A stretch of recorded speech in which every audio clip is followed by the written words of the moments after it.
And now, stay tuned for the program that has rated tops in popularity for a longer period of time than any other West Coast program in radio history.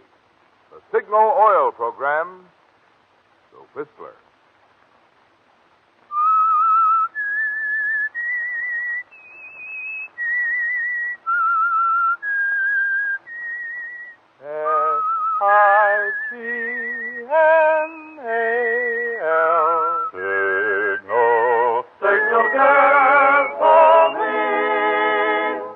Signal, the famous Go Farther gasoline, invites you to sit back and enjoy another strange story by The Whistler.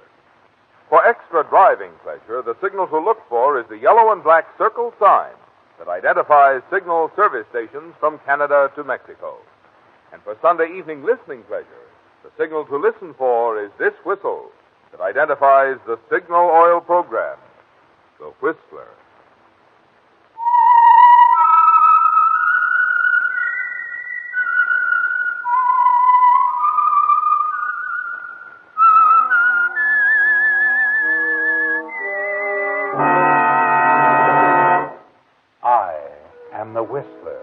And I know many things, for I walk by night. I know many strange tales hidden in the hearts of men and women who have stepped into the shadows.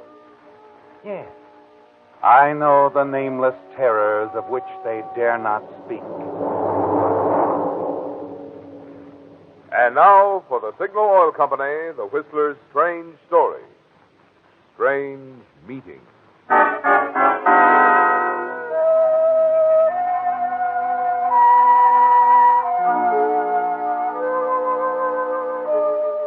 Questioning was over, and the prefect of police was smiling triumphantly. He no longer regretted leaving his bed and hurrying through the rain-swept streets of Paris to the tiny prison on the outskirts of the city. There was little doubt of the suspect's guilt in connection with the death in an abandoned building just off the Rue Laborde.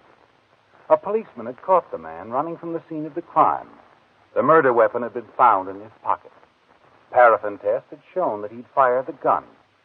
Ballistics proved the bullet found in the victim had been fired from the suspect's gun. But there was more to the case, a great deal more. From the facts he'd already learned, the prefect had traced the beginning of the incident back to the seemingly routine arrival of a commercial plane from Lisbon earlier in the week.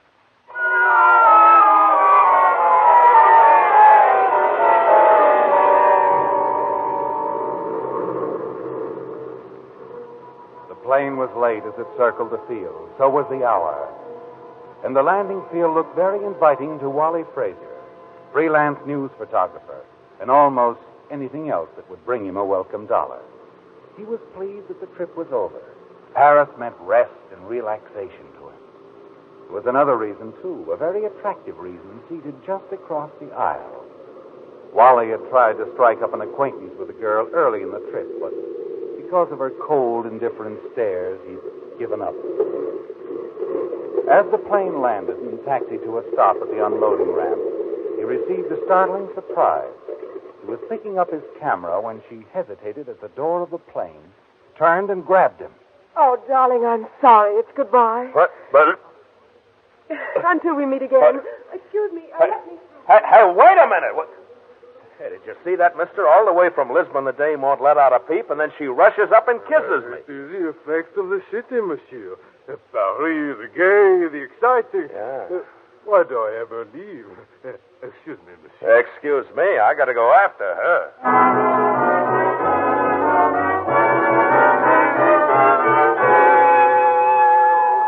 You hurry through the crowd after the girl, reach the passenger waiting room. She's nowhere in sight, is she, Wally? You've lost her. You're still annoyed and wondering as you claim your baggage and arrange for it to be sent to your hotel. Outside, you hail a cab. Hotel Metropole, driver. Oui, monsieur. Wait a minute. Huh? There she is. I see her. Ah, oui. Wait, monsieur. What is wrong? What? Well, the young lady, her companions, they are the police. Police? Oui. And they're taking her in the car. You wish to follow your friend, monsieur? Or is it still the hotel? It's the hotel. Oui. I'm tired. I've been in enough trouble the past few weeks. Oui, monsieur. Come on, don't you think I mean it? I said the hotel. Oui, monsieur. You know best.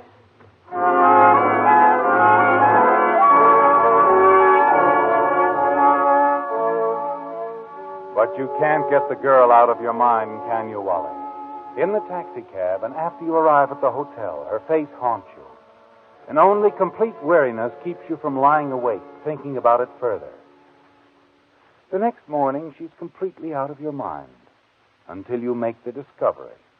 The envelope in the pocket of your overcoat. Even as you tear it open, you know that she must have put it there during that moment when she kissed you and then ran off. The envelope contains a negative of some kind, doesn't it? But it's nothing like anything that you use in your work, is it, Wally? Your curiosity aroused, you go downstairs for a quick breakfast, make an inquiry at the hotel desk, and then walk several blocks to a small laboratory across the street from a medical building. A weary, seemingly disinterested lab attendant gives you the answer. An X-ray film, monsieur. This is what this is. Just ordinary X-ray? That is right. Here, I will see what it is. Put it on the light frame. A skull. A man's head. This man has some sort of a plate in his head, you see? Would that be his name there in the corner? No. That is the name of the doctor who made the X-ray. Salazar. It looks like Dr. Salazar. Uh-huh. Also, the date he took it. You were saying?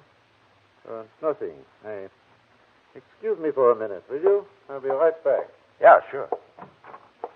You stare after the attendant curiously as he steps out of the room. There was an odd expression on his face, wasn't there, Wally? Very odd. You move after him quietly, open the door to the adjoining office, and hear him dialing the phone. Hello? Police. Vite. Police!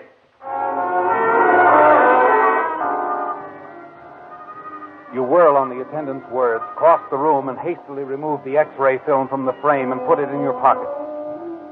As you start to leave, the attendant blocks your way. And now, as I was saying, monsieur... I'm sorry, Jack. Everything's been said. Everything but this. Now I'll look into this little deal that's so interesting to the police.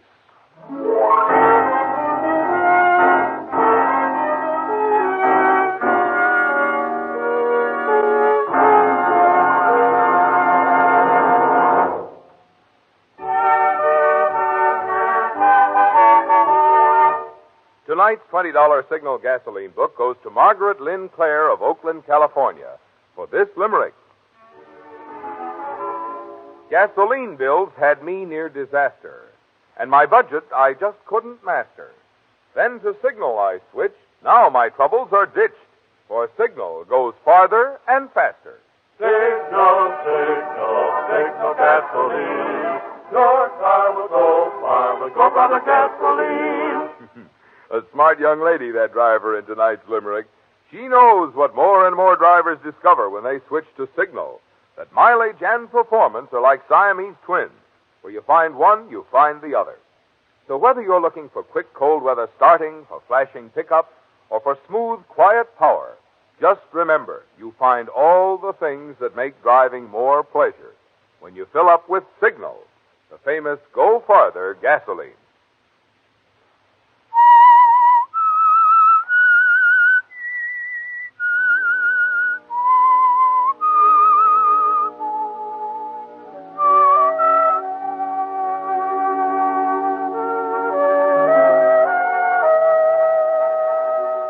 It's interesting to you, too, isn't it, Wally? This strange matter of the X-ray film, so interesting to the Paris police. It began when you stepped off the plane from Lisbon.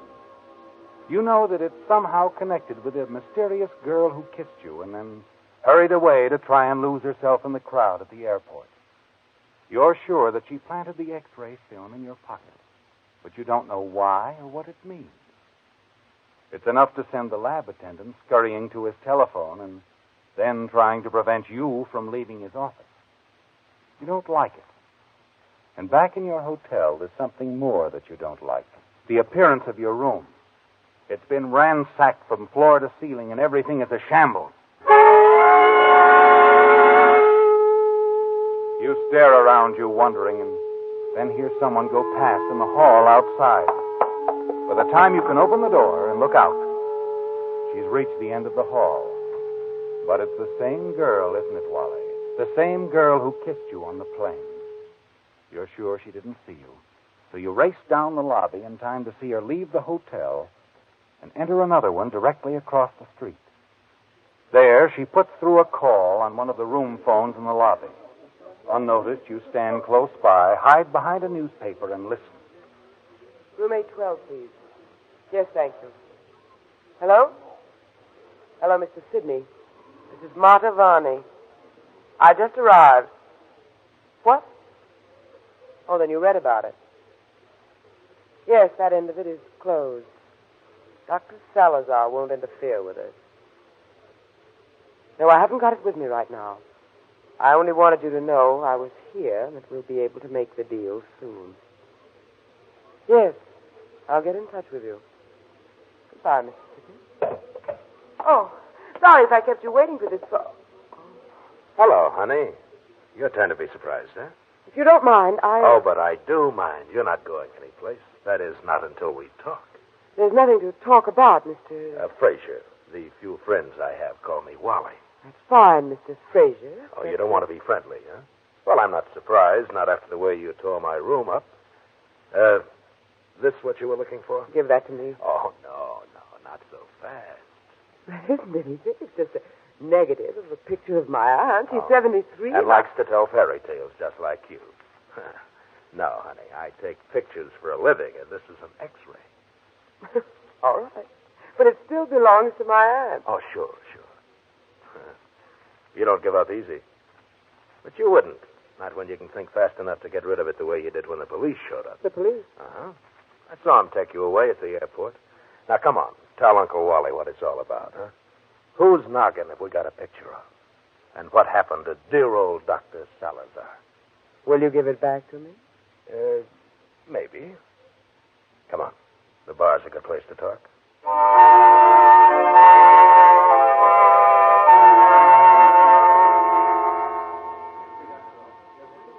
But I've already told you, Mr. Frazier. The X-ray film was given to me. I was instructed to bring it here to Paris. But it's very important to you and the police. Or you wouldn't have slipped it into my pocket when you saw the cops. Yes.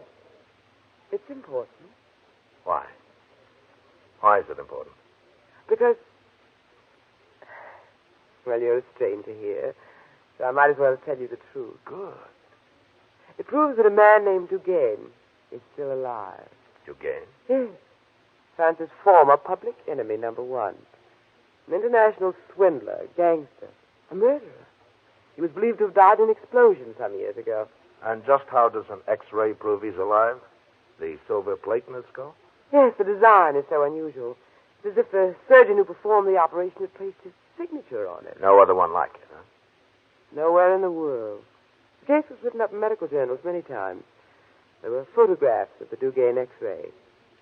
I checked Dr. Salazar's X-ray against them very carefully. There's no mistaking it. Okay. And now that you've stopped telling fairy tales, how did you get hold of the X-ray? There was an automobile accident in Lisbon 3 weeks ago. A man, unconscious, was taken into a Dr. Salazar's office. I was the doctor's assistant. And he took the X-ray, only Dugain didn't know about it. He knows now. Ah, I see. The shakedown.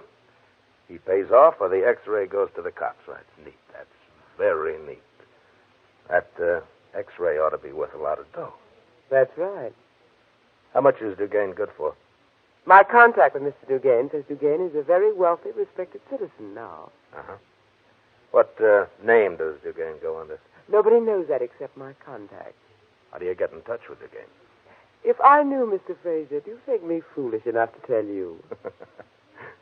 No. But maybe your partner could. Partner? Your contact, Mr. Sidney. Mr. Sidney? Yeah, I overheard you talking to Mr. Sidney on the phone just now. Oh, I see. Look, sweetheart, we got a good deal here, except for one thing. How do we get to this guy, Dugain? You think you could persuade Mr. Sidney to give you that information? What do you have in mind, Mr. Fraser? What's your deal with Sidney? What percentage? How'd you like to split 50-50? We could cut off Mr. S., set up a partnership of our own, the two of us. That would be dangerous. Our partnership? No. Eliminating Mr. Sidney. No, we could try. Yes, we could. Well, how about it? I don't know. Think it over, Martha. In the meantime, I'll just hold on to the film. Huh? You can give me your answer tonight at dinner. Oh? Yeah, I'm sure there's a quiet little place just around the corner. Candlelight, good wines, excellent food. There always is in Paris. All right. Oh, and another thing. Mm-hmm. How do you know Dr. Salazar won't remember those medical magazine articles about Dugain and the plate in his skull? Dr. Salazar is dead. Oh. An accident? Yes. What kind of an accident? He was killed with a pair of scissors. Why do you ask? No reason. I just wondered.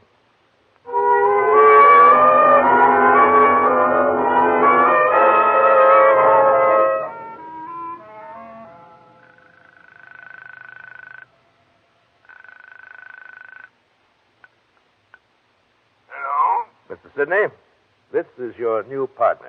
Partner?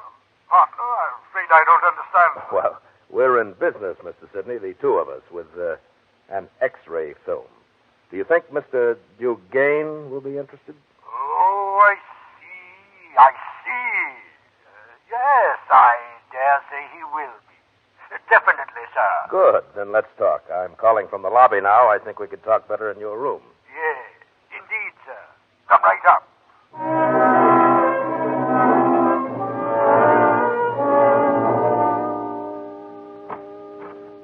Come in, sir. Come in. Did I interrupt a game of solitaire? Quite all right, sir. Quite all right. I was bored. In Paris? Sit down. Sit down. Thank you. Brandy? Yes, thanks.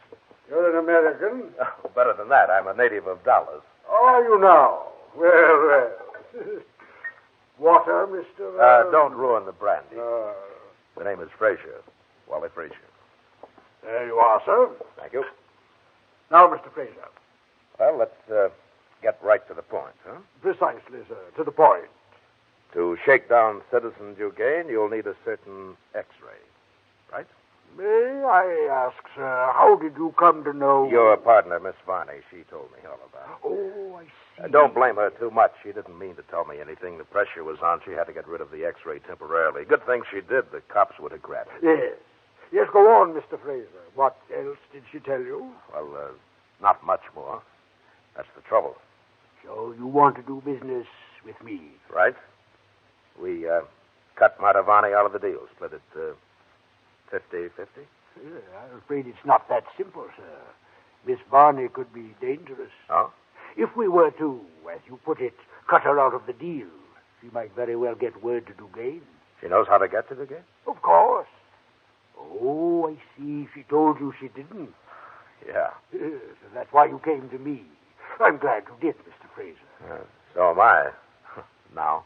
You don't trust women, do you? Oh, not since I was in high school. I let a sophomore borrow my yo-yo, and she tied a knot in the string. Mr. Fraser. Yeah. When can I have the X-ray film? So did you set up the contact with Dugain? We will go to the payoff together. Fair enough. In the meantime, however... There's Marta Varney. Precisely, sir. We've a good thing here. Big payoff. Mr. Dugain can well afford to pay enough for that X-ray to keep us for years. But he's also a killer. We must be careful. Yeah, I guess you're right. But how do we cut Miss Varney out of the deal? We can't be squeamish, sir. After all, Miss Varney is a murderess. Killed Dr. Salazar, you know. Yeah, she did, didn't she? How do we do it? How it's done isn't important, Mr. Fraser. We'll leave that up to the one who does the job, eh? What? Well, now, wait a minute. One of us must do it, Mr. Fraser. Well, yes, but I... We'll cut for the honor, sir. That's fair, is it not? Well, I don't know. Mr. Fraser, you said we were partners. Cut. Well, sir? Okay. Queen. 7 of diamonds. Well, it's up to me, sir. I shall arrange a meeting with the girl tonight. Miss Varney and I are going to dinner together. Excellent. Where? Julian. Good. After dinner, you will take a stroll along the Rue de Celestin toward the river. The street becomes narrow, dark, a block beyond the carousel. I will be there. Okay. A block beyond the merry-go-round. But, Mr. Sidney, don't try pulling a fast one. If anything happens to me, you'll never get that X-ray. I won't have it with me. Naturally not, Mr. Fraser. I'm sure you're much too careful.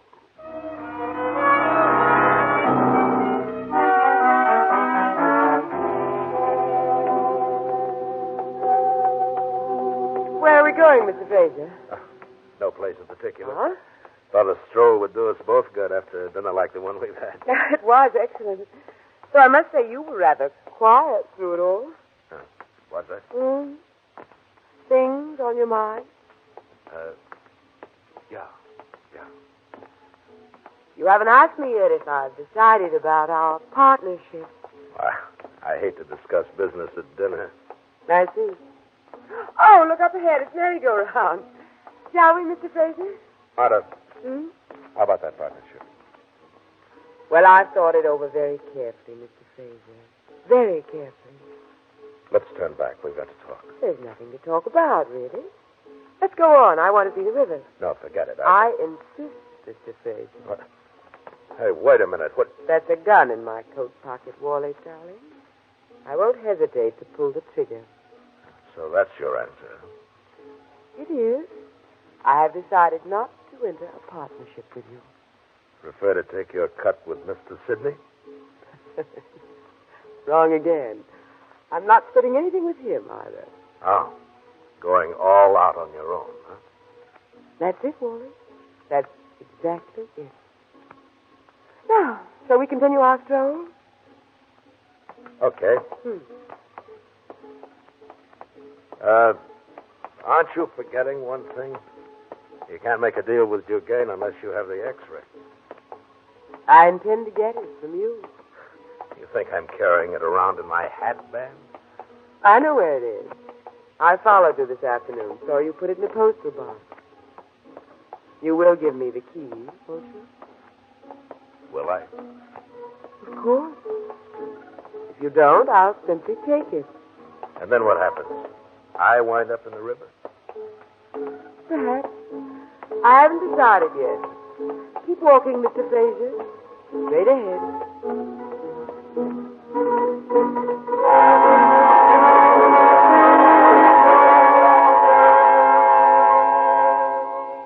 It's ironic, isn't it, Wally?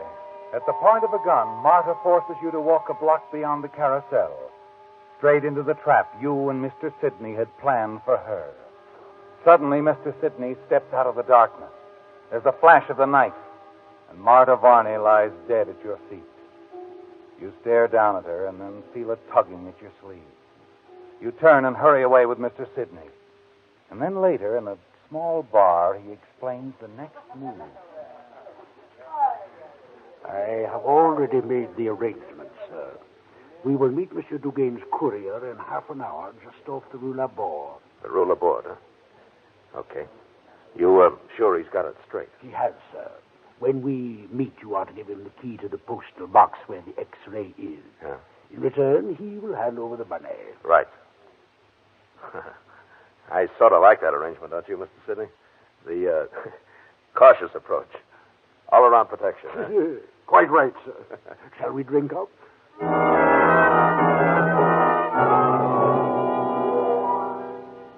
You smile back at Mr. Sidney as you raise your glass. He doesn't know what's in store for him, does he? Once you have completed the transaction with Dugain's courier and gotten the money, you know that you can take care of Sidney and have all the money for yourself. You find you're not the least bit sorry about having to kill him. Perhaps it's because of Marta Varney. his disposing of her the way that he did. Yes. Somehow that makes it easier for you to kill him. To us, Mr. Fraser, to our partnership, and to many years of good living on Monsieur Dugain's money. To us, Mr. Sidney. And to Monsieur Dugain. And now, how about keeping our appointment with new Dugain's courier, huh?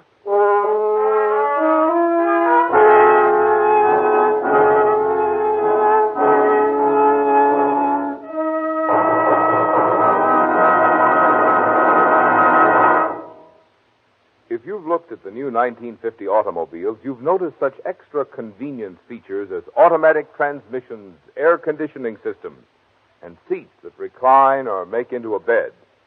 It's the trend of really modern products to serve you in additional ways beyond what is primarily expected of them. Just as Signal Premium Compounded Motor Oil now does so much more than just lubricate. Of course, Signal Premium has 100% pure paraffin base, the finest oil money can buy. But in addition, Signal Premium contains scientific compounds that do extra jobs inside your motor. Extra jobs that oil alone could never do. One compound, for instance, actually cleanses your motor of harmful carbon. A second compound prevents the formation of gum and varnish. And still another compound in Signal Premium guards expensive bearings against corrosion. So you can see that if you want to keep your motor young, the place to get your next oil change is a Signal service station. Change to the modern type Signal oil that does so much more than just lubricate. Change to Signal Premium Compounded Motor Oil.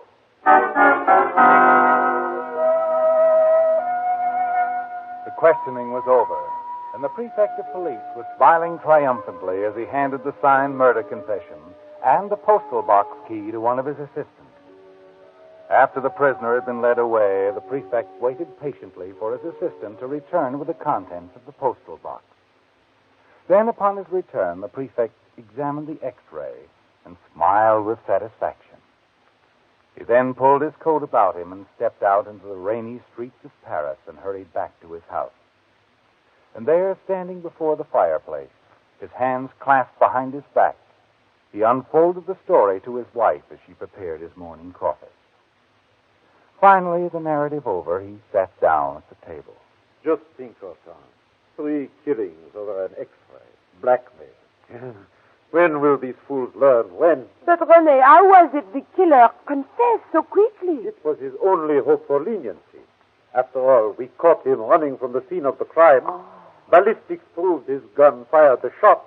His only hope of avoiding the guillotine was to cooperate with the police. Then this American, this Monsieur Fraser... Never found out the truth. Ah. Monsieur Sidney killed him before Fraser had a chance to learn that Monsieur Sidney and Dugain are one, the same person. The X-ray film found in the postal box proves it beyond any doubt.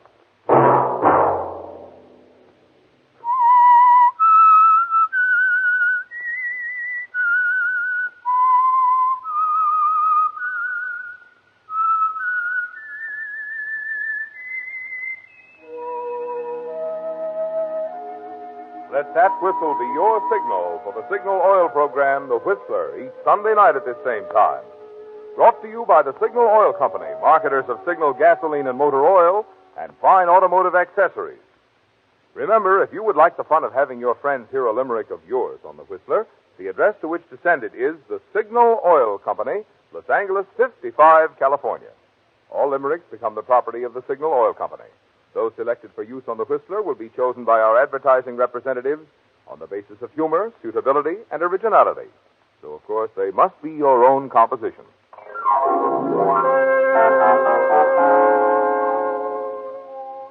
Featured in tonight's story were Bill Forman, William Conrad, Betty Lou Gerson, and John Hoyt.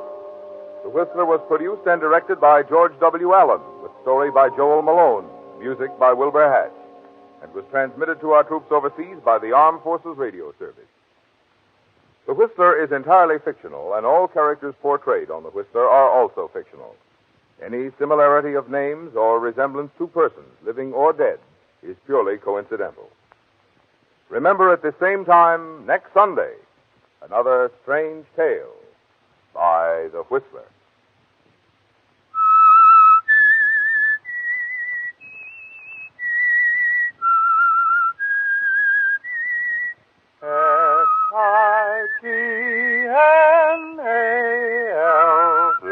S-I-G-N-A-L Signal gasoline. This is Marvin Miller speaking for the Signal Oil Company. This is CBS, the Columbia Broadcasting System.